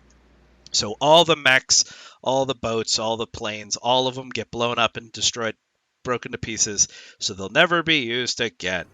Until Divinity 2. Until Divinity 2, when apparently... Not Original Sin, Divinity 2. Divinity 2. Which... where the big bad guy digs up the ancient lost treasures and builds a flying fortress. Yeah. It's like... I had to look it up, because I was telling Ray about whatever, and... The order of these games is Dragon Commander is first, followed by Beyond Divinity, then Divinity Original Sin, then Divine Divinity, then Divinity Original Sin 2, and then the last one in the list right now is Divinity 2 Ergo Draconis, which you play as like a descendant of Lucian from Divinity Original Sin 2. And yeah, you start digging up, or I don't know if he's the big bad or if you play as him. I just know that he's very, very important. But you start digging up all these machines of war and rebuilding. It's also worth noting that every single other game, except for Dragon Commander, take place within like the span of like 500, 1,000 years of each other. And then Dragon Commander's like, nope, 10,000 years before. Oof. They really just wanted it to not be attached to anything. Everything. I will say, though, that for what they admitted, and kind of in some areas you can kind of get it, that this was essentially a rush job to try to pull in more money. It's still a very complete, competent game. This was also the first game they made without a publisher. It's when they started doing everything themselves. Yeah. 80 on Metacritic. Holy shit. Yeah. With all of its shortcomings and all the problems it has, it is still pretty good. They should either remake it and remaster it or make an actual sequel or something, because, like I said, there are a lot of quality of life changes that have just occurred within the RTS genre as a whole, and Larian Studios themselves have just grown a lot in the last 10 years, that it could become a very amazing thing if they did it modernly. I feel like it doesn't matter what Larian Studios releases next. Whatever fucking game they release next will sell like crazy. Oh yeah, they've got a lot of goodwill off of Baldur's Gate 3. Baldur's Gate 3. And because even people who have never heard of Larian Studios are like, I beat Baldur's Gate 3 and it's left a void in my heart. What do I do? And people are like, Divinity Original Sin 2. And it was the greatest RPG before Baldur's Gate 3. Yeah. And it's like, and they're like, holy shit, how have I never heard of this? It's just like Baldur's Gate. And it's like, yep. Enjoy. I love Baldur's Gate 3, but I think Divinity Original Sin 2 is better. in a way, because combat is more fun without having, like, oh, I can only make one action. If I had to pick one of the two to replay right now, it'd probably be Divinity Sin 2. It'd probably be Divinity. Baldur's Gate 3 is fine. My problems with Baldur's Gate 3 are, one, a lot of the stuff that I want to have exist in the game, it being a D&D clone, aren't in there yet. Most of them are subclasses, like there's no Swashbuckler Rogue, there's no Eldritch Archer Fighter, and the Hexblade Warlock has been, like, gutted, because they don't have access to Eldritch Smite, which is, like, the entire point. So, you know, if they added that stuff in, it'd probably be more enticing. The second problem is I have fallen in love with Pathfinder, that D&D just feels so weak. I'm just going to wait for Baldur Dragon Commander Gate 4. Yeah. That's going to be a smash hit. Hey, well, because let's make our own Dragon Commander game. Larian Studios also already said that the next game they want to work on is going back to the Divinity franchise. Yeah, it's going to be Divinity 3 or Original Sin 3, depends which storyline they want to continue. I really hope it's Original Sin, because I don't know shit about Divinity. I hope it's just Dragon Commander 2. Or Dragon Commander 2. I'd be happy with that. They're going to ignore Dragon Commander, let's be real. Their money making is coming from the RPG of Baldur's Gate, so they're going to make another RPG. The other thing is, though, it may not be an RTS, but I would love them to just bring dragons back into the limelight, because in the two games I've played of theirs, dragons are, like, a big fucking deal, but, like, you get to see one of them. It's like, you get to meet him, he's there for, like, a total of, like, 12, 20 dialogue screens, and then, gone. What's his name, Slain? The white dragon from Original Sin 2? Yeah. Like he's a big deal. When you find him, it's like, oh, that's amazing. And like the Red Prince's story just revolves entirely around, hey, lizards used to be dragons, and because if you do the Red Prince's story correctly, we will be dragons again one day. Beautiful. Like, dragons are a big deal. Please bring them into the center. Have the next game, even if it's a RPG, because that's what you guys are good at, have the story center around dragons, or just have dragons be NPCs you can talk with, or let you play as one. Let's do a Divinity Dragon Commander where it's RPG rather than RTS. The point is you still get to play as a Dragon Knight. Yeah. There's one quote real fast. Nigh, Dragon Knight is simply the term they apply to a half dragon, half something else. They're able to switch back and forth between the two forms. They call them Dragon Knights to, as Edmund says, lend an air of civility to what is a common half-breed. Or whatever. What were you saying, Bantam? There's one line from the Lizard Emissary that I really wish I could find, where he comes out fucking swinging with both fists. He calls you a bastard born and a bastard bred, and that he wouldn't even give you so much as a glance than he would give a tuppence to a beggar. Like, he just fucking just dunks on you the moment he sees you, and then he's like, but I guess I have to follow your orders, so meh. But I wish I could find the actual screenshot. I can't find anything on Google, and I didn't take a screenshot of it, so. Interesting tidbit of information. Doom 2016 ripped off the story for Dragon Commander. Doom existed before Dragon Commander. Doom. Oh, Doom. Okay. How so? Using hell and demons as energy. I mean, that's the entire plot of Doom 2016. That's the plot of a lot of things, though. I'm pretty sure you can find many examples of that even before Dragon Commander. Yeah. I do not remember that being prevalent, because Doom 3 didn't use hell as energy. Like, that idea never popped up in front of my face till Doom. Well, you just haven't interacted with it. Anything else to talk about for the game? Bring on Dragon Commander 2! Yeah! So I guess not. I guess we're just done with the game then, talking about that. We can close out the recording. Yeah. Yeah, I can't think of anything. Alright, so thank you for joining us, everybody, as we talk about Divinity Dragon Commander by Larian Studios. It's a really fun game. Despite all my complaints about some of its cumbersomeness, it is still fun as heck to play. Map 1 is a lot of fun. Map 2 is a bitch. Map 3 is worse. Actually, yeah. No. Map 2 is the worst one. And the reason why is because there's three capitals. No.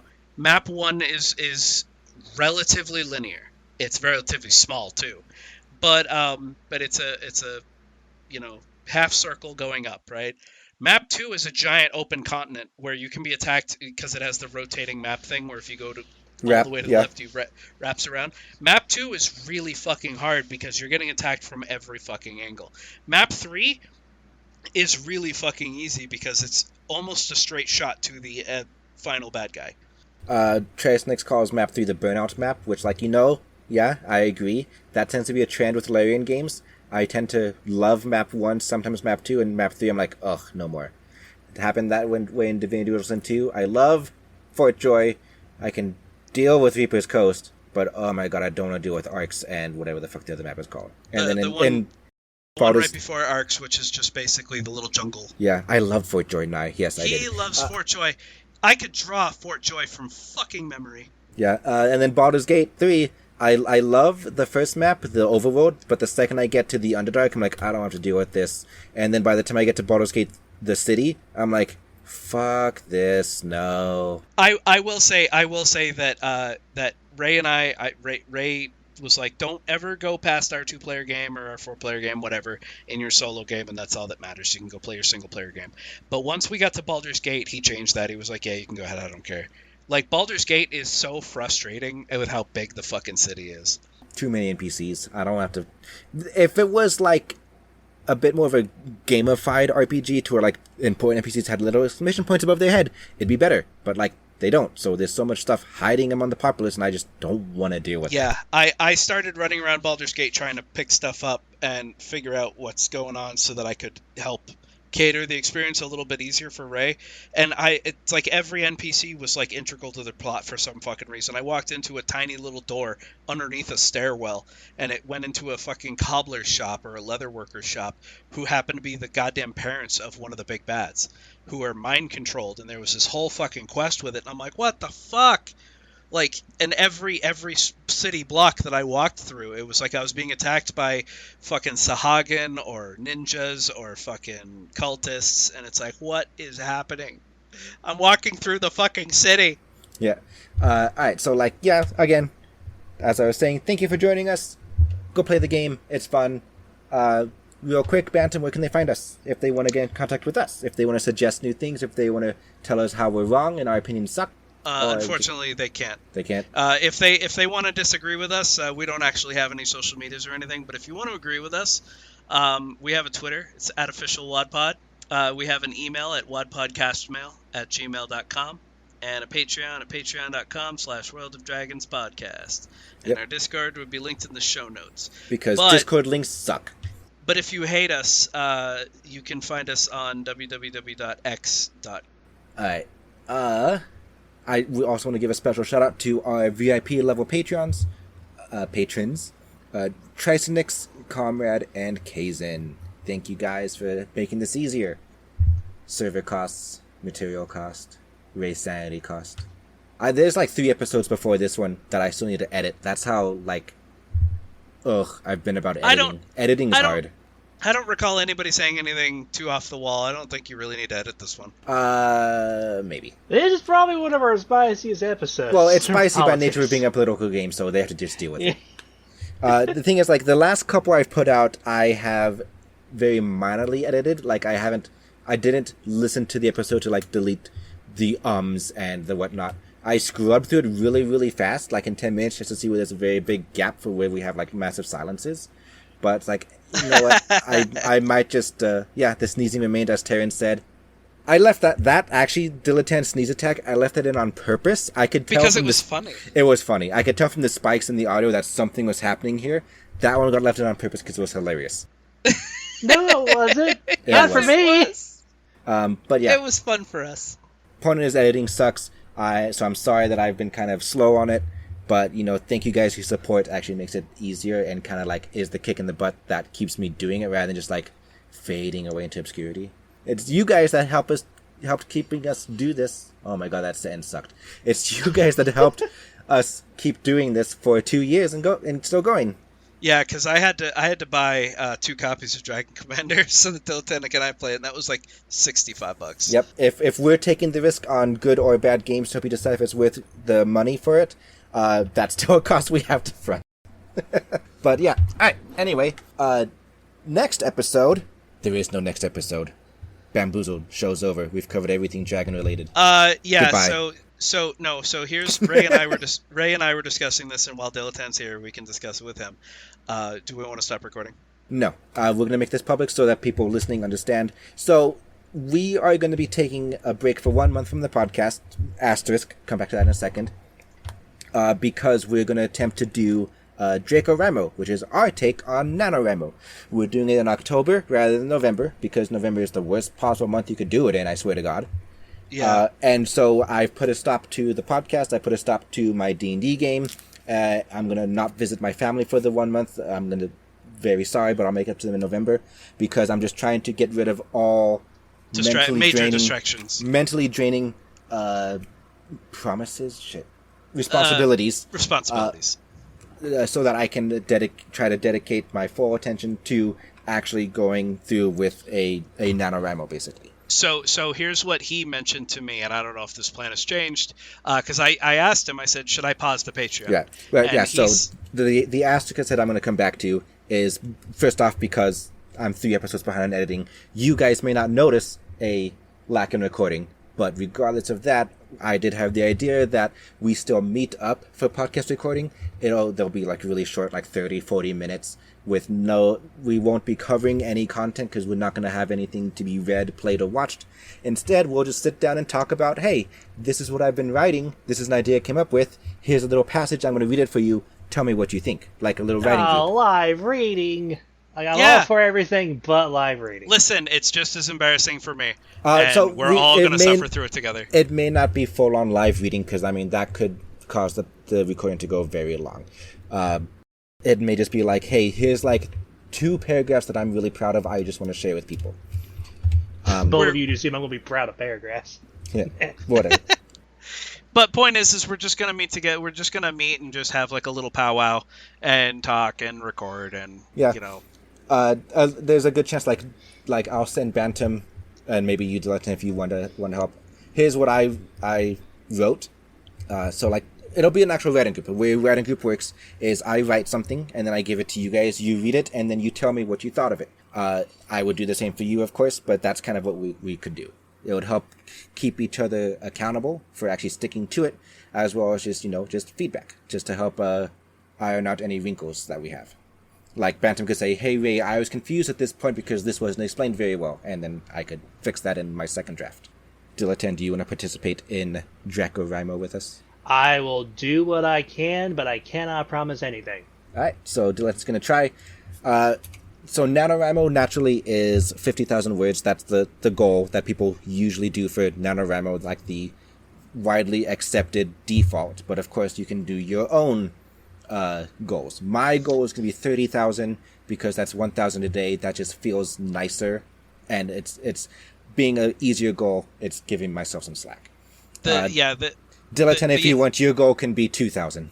NaNoWriMo was supposed to be produce a novel in a month. It was supposed to be the same thing as people have gym goals. I'm going to go to the gym every day after work this week, and I'm going to be there for 2 hours, and I want to lose X amount of pounds. NaNoWriMo is the same thing, but for writing. It's I want to do X amount of words per day. The rule isn't 1,000 words. You don't have to do 1,000. That's the goal that I'm setting and Ray is setting. We're both maintaining the same. My goal is actually to beat Ray. Is to have more words than him. One more word. Literally one more word. Even if I have to add the end at the end and I'm over him by 1, I'm happy with that. But the idea is that you set it as a personal goal for yourself, just like you would any other life goal, and just get something put out there. Break off the rust, so to speak.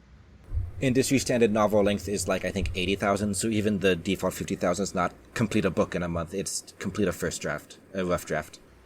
But yeah, so that's what we're going to be doing for October. So no actual covering of material. That'll pick back up in November. We'll decide when we get closer to that what we're going to do for our first one back, basically. My book is going to star a red and gold dragon that he wakes up in a wagon and he gets a job delivering baked goods across the land. And they're the best baked goods anyone's ever had. The first thing he's going to do in that chapter, though, is destroy the wagon and make sure he never makes anybody wake up again. I have last thing I'll say before I stop. Davey Treesnix. I have this thing where I try to trick Dilettante into seeing that intro. So anytime I'm watching a video and someone gets hit in the face and the screen, the camera spins and then hits the ground and gets picked back up and people transition it into the Skyrim intro, I try to find it, and I'm like, oh hey, Dilettante, check out this crazy video or whatever. Some arbitrary excuse. He'll watch it and then he'll send me the God fucking damn it gif from Cartman. For those of you who want the technical term, it's called Rorik rolling. It's Rorik dumb rolling. as hell. I love it. All right, bye guys. Goodbye. Goodbye.